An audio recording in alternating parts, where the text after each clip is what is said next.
Hey everybody, Roger Levin here with your Saturday Orthodontic Referral Marketing Pearl. I thought in the next couple of videos I would address a subject dead on, which is the new competitive landscape of orthodontics.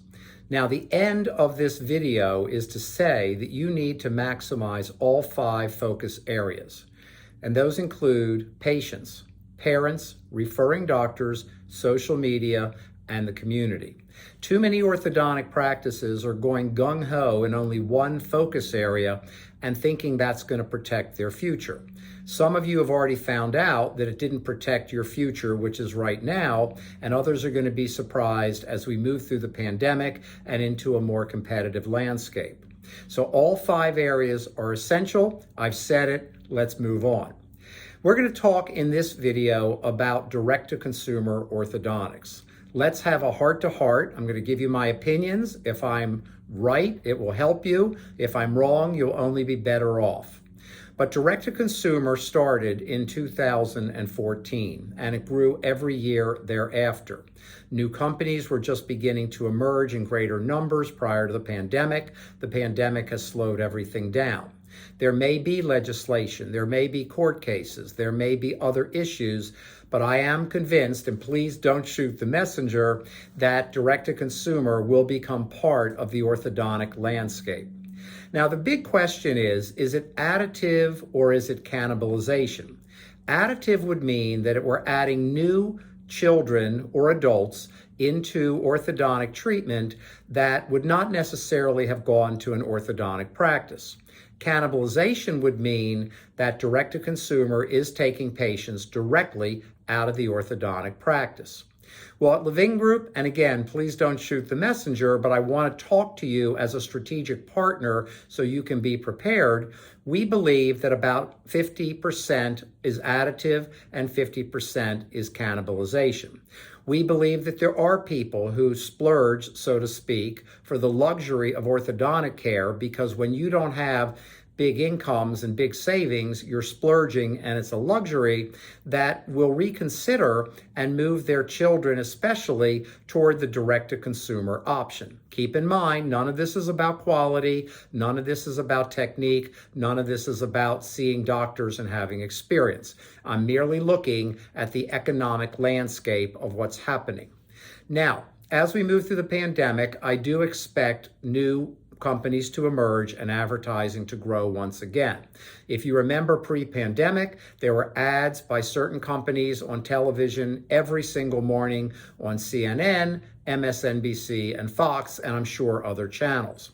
So people were seeing the reality of this emerging disruption. It's called a disruptor. A company that disrupts an industry is called a disruptor, and that was a coin termed by Clayton Christensen, the brilliant professor who I love at Harvard Business School, who passed away not too long ago.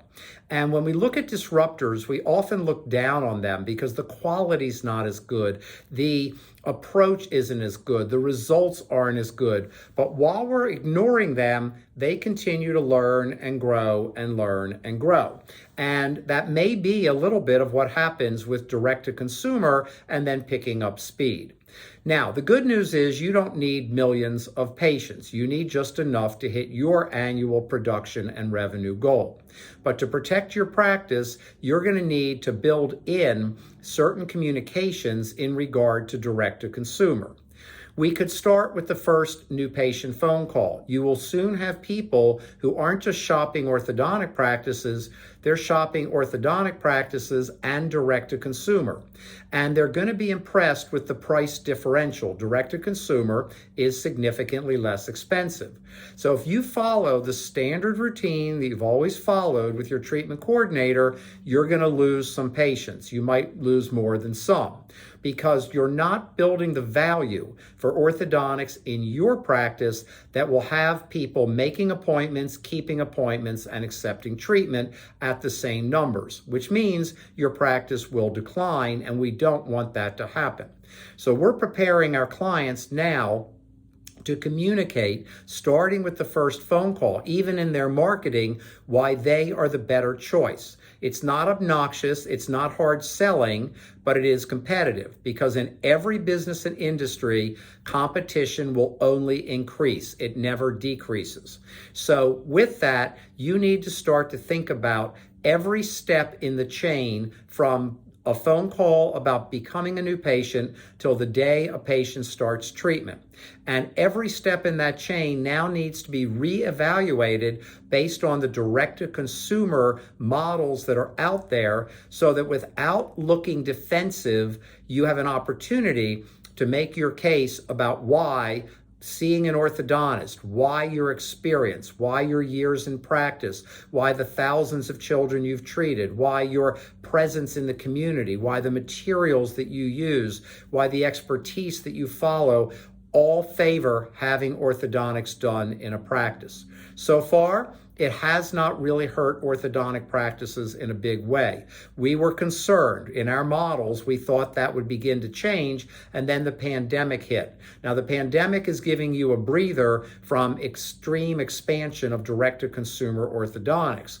But if you want to be an outstanding practice with a protected future, you need to build yourself as a boutique with excellent communication, excellent rationale for your practice, and 5-star customer service.